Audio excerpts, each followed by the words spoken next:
So like I said, good morning, everybody. Thanks for having me. I really appreciate the opportunity to talk about forgiveness, especially in the moment in time that we're in. I want to acknowledge that the discussion this morning is really centered about race in America and the issues of forgiveness that are involved with that. But likewise, it could easily be extended to our current struggles with the pandemic, with the response to the pandemic that some might find offensive in any number of ways. As you know, there are people who are offended that we're not doing more and people who are offended that we're doing too much. So it seems like the one common denominator today is that we're all offended. So forgiveness seems particularly important in that regard, as is the notion of forgiveness in the wake of what is the presidential election, and also its ongoing, the ongoing drama that is very likely to play out here over the course of the next, let's hope, just a few days, but will probably be more like weeks. So in any case, I just wanted to acknowledge that there's lots of things going on in our lives this morning. And while I do have our lenses focused on racial issues and the pandemic of racism that we've been dealing with, at the same time, there are these other very highly relevant things. So you all know who I am. I've now told you who I'm, or what I'm going to talk about. Wanted to start with this image, which is the image of a really amazing moment in time, and this. So I guess I do have the date there. Is just about 1 year ago. There was this really horrible turn of events in which an officer, a white female officer, and I believe was in Dallas, came home, went to the wrong apartment. She was one floor above or below where she was supposed to be. In any case, door must have been open. I don't know the details here. She went in thinking that someone was in her apartment, an intruder was in her apartment. Apparently drew her weapon that she had on her and shot and killed a man. At her trial, in which she was given, I believe, it says in the note here, she was given 10 years in jail. But at that trial, you might remember this really just incredible image of the brother of the victim, who kind of stopped the trial proceedings and asked if he could give a hug to this woman who had just killed his brother. And this is the snapshot that I think went viral around the world. People were, interestingly, people were both affirmed by this and offended by this. And so one of the things that I say on the side of this slide is, how can something so fantastically loving and amazing be so bad? What is it that people felt was so horrible about this? And so, in a little bit more detail, a few more interesting things to say, and with the contributions of people that are much smarter than me, there is a link to this discussion that we had.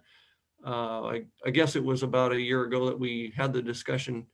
And that is the link that I give you there is to the Philadelphia NPR station that asked us to talk about this. Glenn Bracey II is a professor at, I believe, Villanova, and Megan Feldman Betancourt is someone who has written on the topic of forgiveness. I believe wrote a book on it, and so some really interesting perspectives on the idea of forgiveness and racial tensions in America. And so I'm just going to start by saying that, when we think about these issues, often I think there's some overlap, and I've probably shown this picture before. Some of you may have seen it before, but it bears repeating, and it's absolutely at the crux of what we're trying to understand here, is the fact that when we think about racial justice or any kind of justice, it's really it's a phenomenon that's independent of the experience of forgiveness. And so often people just don't really believe that. They might nod their head in agreement when I say something like that, but they then turn around and say something like, well, how can I forgive this person? They haven't made things right. And that's really a struggle. So we can certainly all think of times in which justice has been done and then you were able to forgive. You can think about times in which there's been no justice done and you were not able to forgive. The purest form of justice might be a situation in which justice is done and there is no forgiveness. And the purest form of forgiveness, I might argue, is those instances in which someone's able to forgive, but there's been no justice done. I mean, the last example in the lower right-hand corner, there might be that situation where you really, really believe in your heart that someone has forgiven because there's no other reason to do it. They just have done it out of love. And so I use an example here. It's a lengthy one, and I know this is being recorded. Our time is somewhat short here this morning, and so I don't want to delay in reading all of this, but you have the story here in front of you, and you can certainly go back and read it. It's I'll summarize it. The great president of South Africa, Nelson Mandela, was eating lunch in a cafe one time. He invited a man who was eating alone over to his table. And when he did, the man came to the table as requested, obviously, if the president invites you. But he was very tense and uneasy, and Mandela's aides all noted that he must have been ill because his hands were trembling so much while he was eating. And Mandela makes it very clear. He says, no, not at all. This man was the guard of the prison where I was jailed. Often after the torture I was subjected to, I used to scream and ask for a little water. This very man used to come over every time and urinate on my head instead. So I found him scared, trembling, expecting me to reciprocate now, at least in some way, either by torturing him or imprisoning him, as I am now the president of the state of South Africa. But this is not my character. It's not part of my ethics. The mentality of retaliation destroys states, while the mentality of tolerance builds nations. I just think that's a really amazing statement, an amazing story from one of the, really great emblematic leaders that just, forgiveness was just part of his makeup.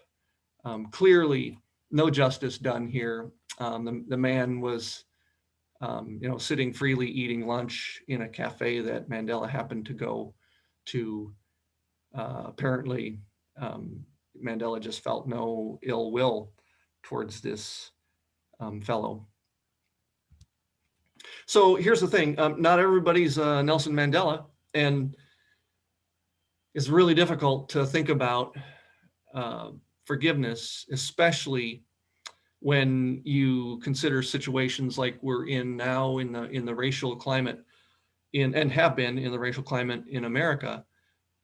When you think about forgiveness, yes, it's a wonderful thing, but a few years ago, a lawyer from San Diego and myself got together and wrote some stuff for a legal journal on negotiation. And one of the things that we came to was the idea that forgiveness is one of those needs or drives. We're looking at Maslow's hierarchy of needs, and you don't have to be a psychologist to recognize this. It's so wildly popular and has had such great impact. It's almost more of a cultural phenomenon than it is anymore a psychological one. But we'd place forgiveness towards the top of this pyramid. And one of the things that Maslow said that often is not remembered very clearly is that the needs at the top are also the weakest. They're the esteem needs, they're the self-actualization needs, the things that we really aspire to. But I can tell you very clearly one thing, and that is if I'm thinking about how moral a person I can be, but I'm just hungry and starving for the next bacon cheeseburger I can get my hands on, the top level needs regarding my morality or my creativity or whatever, my forgiveness needs are going to drop far below in terms of the strength of those needs. And so bottom line is, you have to ask yourself the question, can you ask someone to consider forgiveness if their safety needs are still threatened? Can you ask someone to consider forgiveness if they don't feel like their sense of belonging is very secure? And I think just about any rational person would say, well, that you could ask that, but I don't know that you could expect it. And so, certainly never hurts to ask, but what are the conditions that we put in place to make this likely? In America, I think it's one of the things that Glenn Bracey, the Villanova professor that joined me about a year ago to talk about this, said was, why don't we, at that point, some people were kind of, trumpeting this wonderful illustration of forgiveness. And he kind of said, why do we have this thing about why are Blacks always forgiving? Why is that part of the makeup of this situation? Why don't I see the situation reversed? And you might say, pretty simply, well, whites aren't being treated as poorly as Blacks, and so oftentimes there's an offense that's, most every time an offense is required for forgiveness to take place. But nonetheless, he was questioning this thing about, is it really fair to ask a Black person, a Black family, to forgive when the conditions are such that they don't feel safe in America? And I think about just this past spring, I was invited to a virtual graduation for a close friend of mine, 20 years now that we've known each other. He's now in Arkansas and I'm here in Iowa, and so it's really fun. His daughter was graduating from college, and in the course of making some remarks about her graduation, one of the uncles said something like, the world that you're going out into, and this is this spring when the pandemic was hitting with tremendous force for the first time. He said, the world you're going out to is not a kind one right now. And I thought, oh yeah, absolutely. This pandemic is terrifying. What he was referring to was the racial situation in America. And it just really hit me like a ton of bricks that my first assumption was that it was the threat that was posed to me regarding the pandemic. And he was looking completely past that, saying, this is nothing, we'll get through this. It's the racial discrimination and prejudice and things that we've been dealing with for years and continue to deal with that are truly troubling. And so this notion of what needs need to be met before we can ask for other things to be a motivation, I think is really key. And it's really important as we think about forgiveness and race in America. I think it's absolutely crucial that we do not use forgiveness in a prescriptive way. It's not meant to be something that we can tell other people they need to do. And no matter how good it might be, it really needs to come on its own accord. And whenever you are tempted to tell someone they really need to forgive another person, I'd really encourage you to engage the clutch. I know many of us don't drive manual transmission vehicles anymore, but that's kind of like putting your vehicle in neutral. Just put your mouth and your mind in neutral at that point, and maybe you can pray for or offer to support that person in some way. But the idea that we can tell others, especially other social classes, people from a different race or a different income category or whatever the case might be, from a different country, that they should forgive. I think the moment we do that, we're on really thin ice. And that's because, as I just alluded to, forgiveness is really only a gift. It cannot be taken. It cannot be demanded. It's only ever given, much like, and probably not surprisingly, similar to love. You can't take love. You can't demand it. You can only receive it. and it can only be offered freely.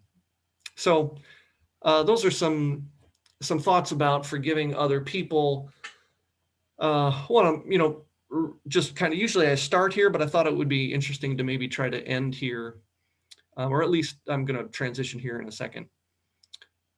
We think of forgiveness of other people as a willful shift from negative to positive ways of thinking or feeling about an offender.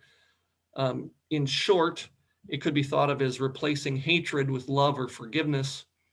And even shorter yet, and at bare minimum, it could be argued that you might say forgiveness is at very least the release of negative emotions that you have toward an offender.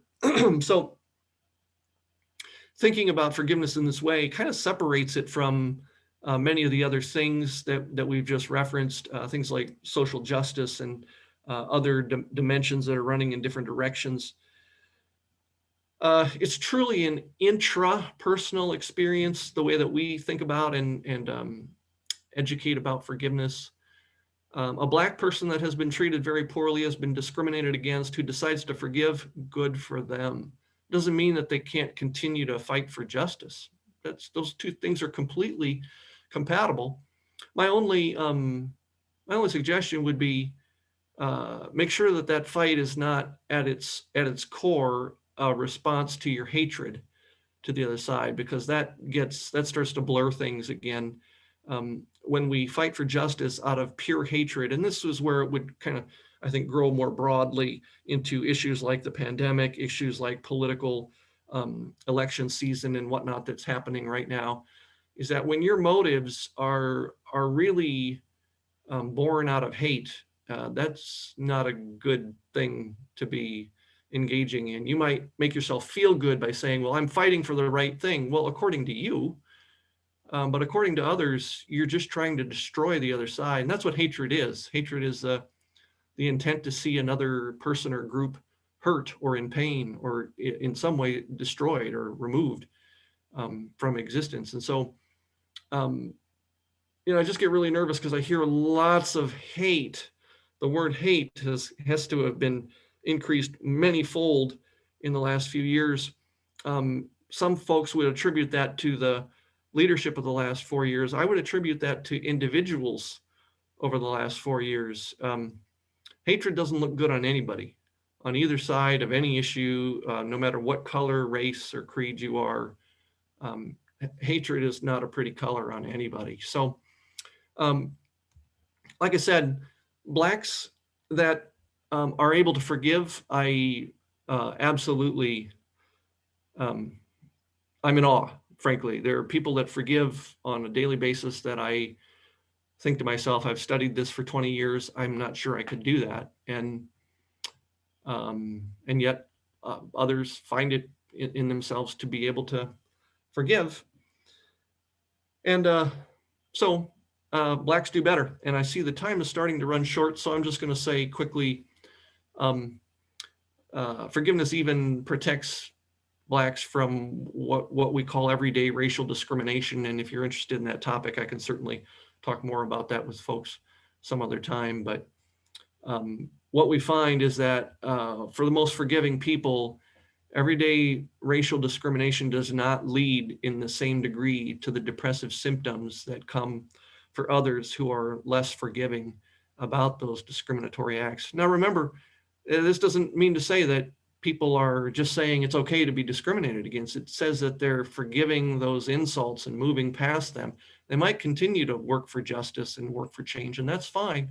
But within them, within their heart, they've let go of the hatred and the negative emotion. I'll say here just a couple things about self-forgiveness, and I'll make these remarks brief because like I said, I do want to keep an eye toward the time.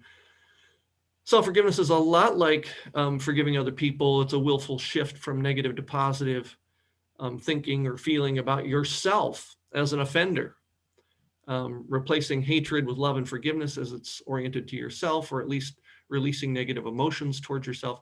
But keep in mind, self-forgiveness is not to be confused with self-compassion. You notice I bolded as an offender above. Everyone has a bad hair day once in a while, and you need to lighten up on yourself when that happens. Everybody stumbles getting out the front door once in a while. those are fine things in which we should be kinder to ourselves, not be so judgmental and critical of ourselves. But we haven't really done anything wrong in those situations, right? I mean, other than maybe you chose a bad shampoo or put on some clumsy shoes that day. The bottom line is, when you're talking about self-forgiveness, you transition from self-compassion to self-forgiveness. You're talking about an environment in which you have done something wrong. And when you have done something wrong, or you perceive yourself as having done something wrong, then you need to understand the problem is self-forgiveness. There really isn't any problem, except, right, the consistent but that always hangs at the end of some of these statements. Nothing wrong with self-forgiveness, except that you can easily kind of blur your vision with narcissism. And David Brooks, the New York Times columnist, says that a lot of this comes from what we now see in our society, which is moral individualism or moral selfism, what he called the gospel of Saint You. And I leave a link here that you can go read more about David Brooks's views on moral individualism. Essentially, he says that morality is entirely up to the individual. Whatever is right is what seems right to you. So when you think about self-forgiveness, this can be truly problematic, because you think you might have done something wrong. You really want to feel better about it. So the easiest thing you can do is to just conclude that, well, it must be okay. And if the only source of our moral gauge is ourselves and our thoughts, this is where we encounter problems. And I would argue that the better way here to genuine self-forgiveness is if you think you've done something wrong, and that's questionable, right? I guess you could always say that's a perception. Somebody might say, well, maybe it wasn't all that wrong. And in truth, maybe it wasn't all that wrong. Well, if you believe it to be wrong, then do something to make it right. No matter whether it's objectively wrong or not, if you believe it to be wrong and it's weighing on you, then do something to make it right. Make amends, make restitution in some way. Do something to change what you did wrong or what you believe to be wrong, and then commit to living a better life, and then forgive yourself and move on and stop punishing yourself or feeling badly toward yourself, because there's no real benefit in doing that. But I would argue that self-forgiveness, unlike forgiving other people, has this kind of delicate issue of identifying, when is the right time to forgive yourself? And we don't have that issue with forgiving other people. So important to think about that. And then the last thing that I'd like to end with is the notion of community forgiveness, maybe societal forgiveness. Embracing forgiveness on a truly social or community level is something that I think, I hope that we can begin to see develop in this country over the next coming weeks and months and hopefully years. It's always in the context of what's going on in the community. And so it's going to be different in different times and places. It's a process that unfolds at a particular place and time. But it's one that I think we can embrace, and I hope we will embrace. It's a project that we started before the pandemic, and then we got a little sidetracked. But we're hoping to make more of this notion of community forgiveness. And so certainly communities of race and other groups, and forgiveness is key. So thanks for your time. I hope I didn't run too much over time here. By all means, if you have questions, I always enjoy hearing from folks about the topic. And so my name and phone number and all that stuff is right here. Please stay well. I bring you a snapshot of the experience from Luther College these days. I'm not thrilled about Zooming. I certainly enjoy doing in-person things, but if we were to do this in person, you'd see a very different me than you see this morning. And for some of you, you might say, well, that would be an okay thing if I'm wearing a mask, right? But anyway, we got things rolling up on campus. Things are really getting tense, as you all know. We seem to be going in the wrong direction, but at the moment, I'm really happy with how we've been able to do our work up there, and I'm just hoping and praying that we can continue down that road for the next several months and years, frankly. So that's all I have. Thanks for your time this morning. Do you have time for any questions, Loren? Sure, absolutely. Yeah, I'm gonna Okay. get my sharing screen off here so I can, there we go. Okay. So we do have a few minutes if anybody does have a question. Hi. Hi. I had a question. I wish I'd done a little research to give you exact times and all, but I'm sure everyone remembers the time that a white man in Charleston joined a Bible study group at a black church and shot it up. And I remember thinking very soon after that, and I don't know whether it was a day or a few days, but very soon after that, I don't remember whether it was just a participant or the pastor of the church made a very public statement that he forgave that man. And I remember thinking really strongly that it seemed to me coming to forgiveness in such an incredibly awful situation should take some time. And I wondered if it had become for that man kind of a knee-jerk thing that was a good thing to do. So what do you think about time to develop forgiveness in a very serious situation? Yeah, that's a really good question. And frankly, as much as I don't want to be prescriptive about forgiveness, saying that someone should forgive, I also don't want to be prescriptive about the timeline in which it happens. There's other examples of people coming to really quick forgiveness in our eyes. And I would say that it differs for everyone. Timeline is dramatically different for everyone. There's actually research about 10 years ago that did nothing other than just simply traced the timing of forgiveness over time, that they went around asking people, have you been hurt recently? And they had like a kind of a window of time. Have you been hurt in the last week? And of course, most people are saying no. And every so often, a few people would say yes. And so they had this study designed so it was time locked. So the beginning of the survey was always like 2 to 3 days after someone had been hurt. And then they just kept surveying these people daily for like, weeks. And all they did was look at the trajectory of the decrease in kind of hateful emotions and the increase in forgiveness over time.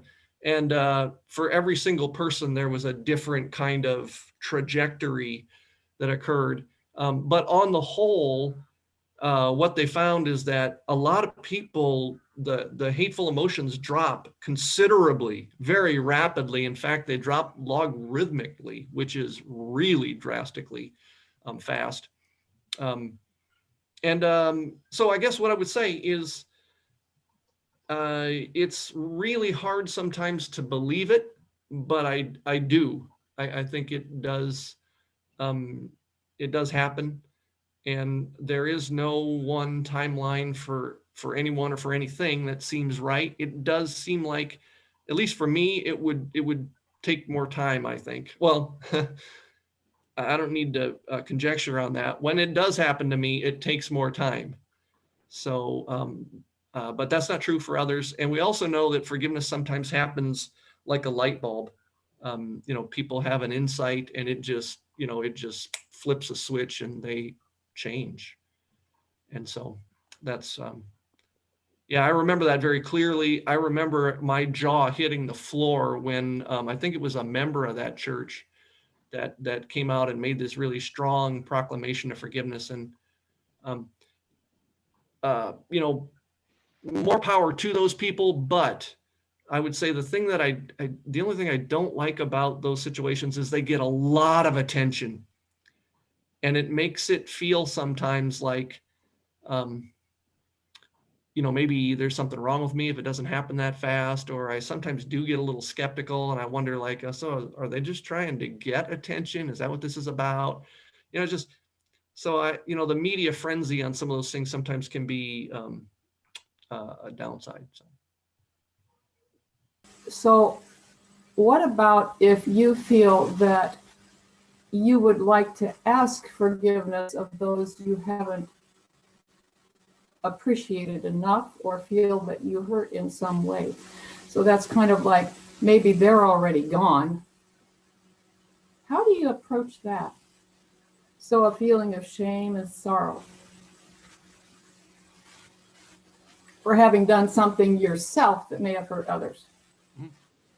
How do you ask for forgiveness? Yeah, Julie, I think the question's a good one, and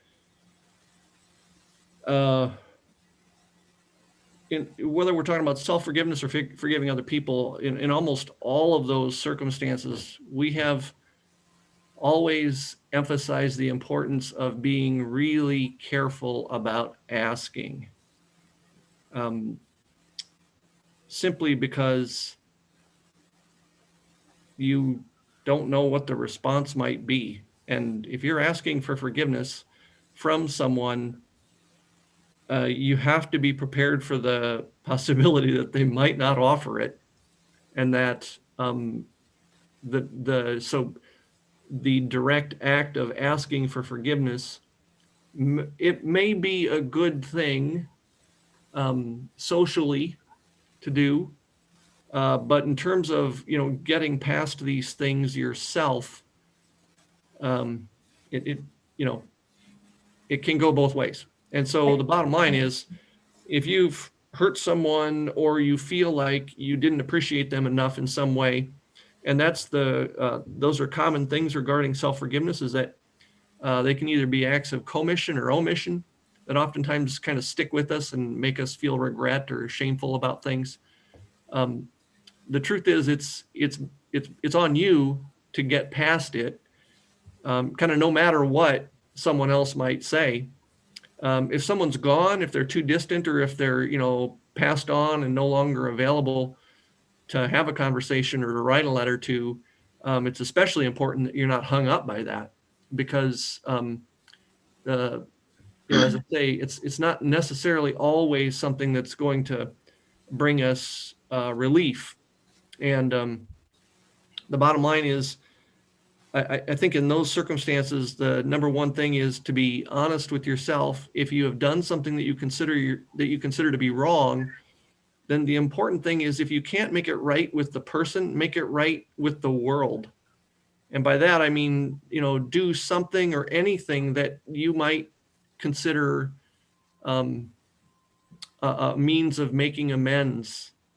And if you felt like you didn't appreciate your older parent, in their later years, and you didn't show them enough time and love and respect, visit a nursing home and make it a consistent part of what you do. If you feel like in some way you didn't do your kids right, you didn't read to them, volunteer at the library, make it a consistent part of what you do, and change who you are for the better going forward. And I think regardless of whether or not someone then offers you their own forgiveness and that helps you, it doesn't really matter. I mean, you're saying to yourself, I'm making changes that allow me to get past this. Yeah. Hi, Loren. Nice to Hey, see you. One of the joys of the COVID is the chance to participate in the Decorah UU since we moved to Iowa City. So I had a question about the whole issue of reparations around folks who were families of people who had been slaves in the United States. And there's a kind of, I suppose, effort to atone for what we did as a society. How does that relate to the possibility of making forgiveness possible, or more or less likely? What does it put pressure on folks to feel like, well, they made these reparations, we should forgive? I just wonder what you think about that issue. Yeah, that's a really good question. It goes back to the independence between justice and forgiveness. If reparations are made, there's no guarantee it's going to feel sufficient to anyone, to either the offended or the offenders. And that's a legal and social and kind of historical and sociocultural issue.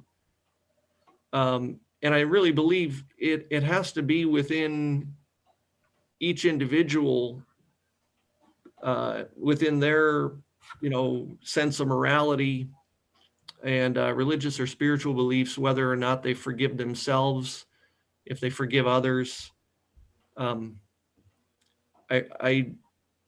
I do believe that justice is always something we should pursue in America of all places. This is supposed to be a just society. But whether or not that actually impacts the experience of forgiveness, I think will be very unsystematic. And I would say it's likely there might be virtually no correlation between justice and forgiveness. People get in places where there's absolutely no justice done and they're able to forgive. And other places where, it seems like most people would agree justice has been done, and they just can't get over it. And they're really two independent things that I think are really, really hard to try to connect. If we make things right, and I've heard some estimates, are in like billions and trillions of dollars that, whites have stolen from blacks. And if we make that right, I'm still not sure that is a guarantee.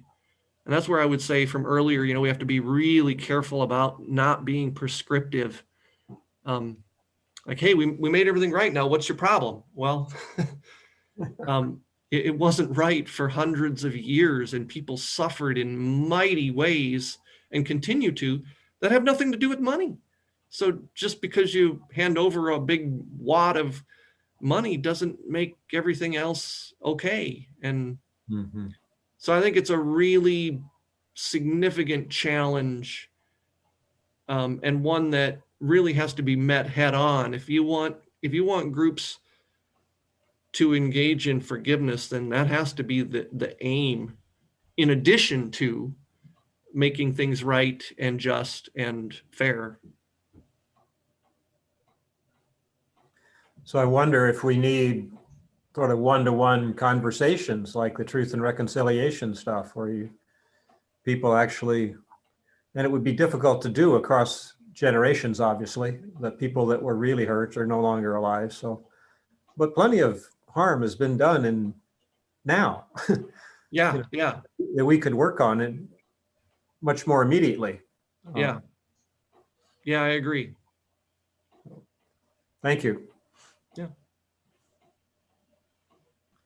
I wonder too about, there are things to do, and I'm not sure what the exact definition of reparations is, but I hear the word repair in there, and there's a lot more repairing that can be done besides money.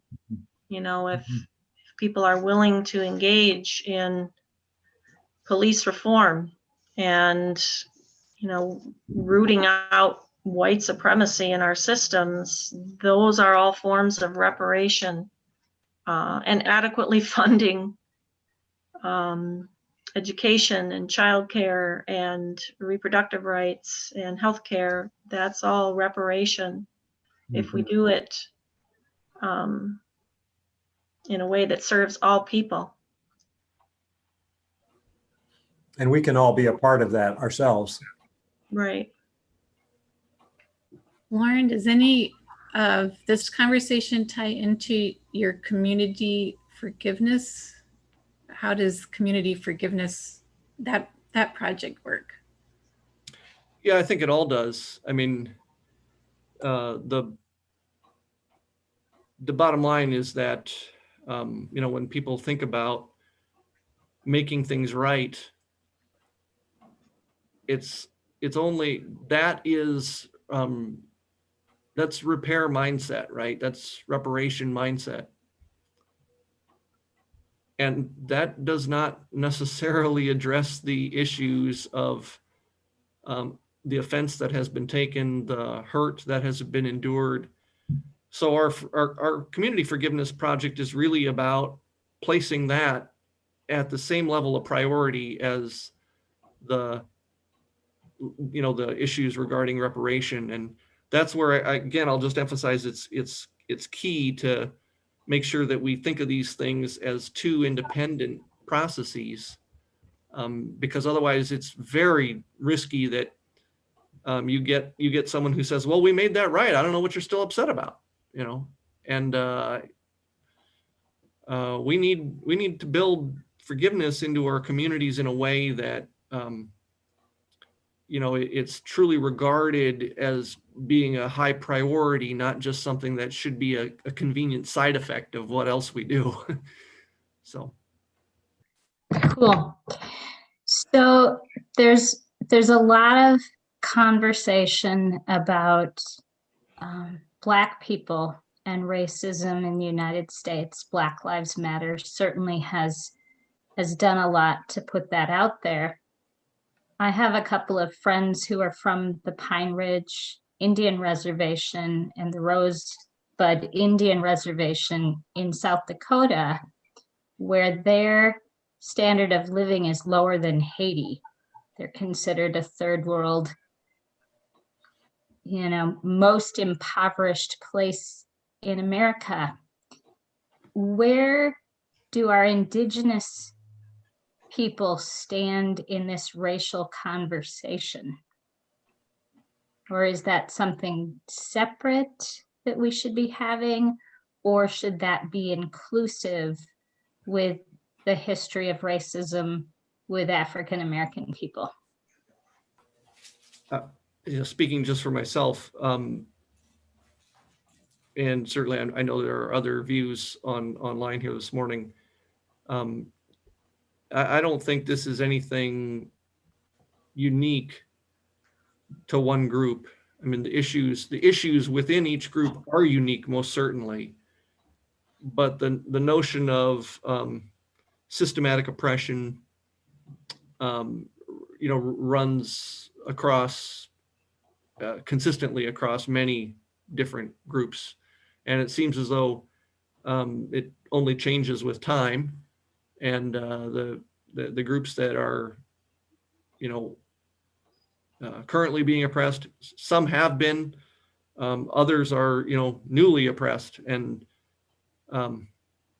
so I don't see that there's any limiting factor here that would say the Native American experience has to be dealt with in some different way. I think it's part of these are all parts of the same one larger problem.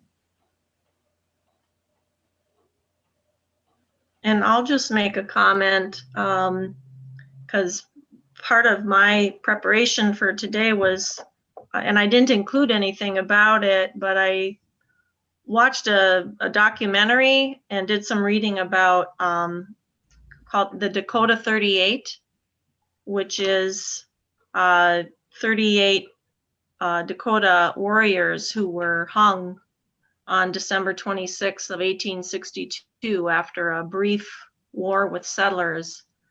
And there's a group of people from the Pine Ridge Reservation, and then other people come too, and they take a horse ride from Pine Ridge to Mankato, and they end up in Mankato on December 26th, and they've been doing this for the last 15 plus years. And it's part of what they call a forgiveness project. And there's something important and spiritual for people wanting to forgive, but struggling. How do we do that when the crimes were so grave and the consequences so long lasting? But this ride is a part of that forgiveness project. So there are things that Native communities are doing. And that's just one example that I thought I would just mention. Any other comments or questions for Loren? I'd just like to say thank you for the questions, for the answers, for everybody's participation. That was really great today.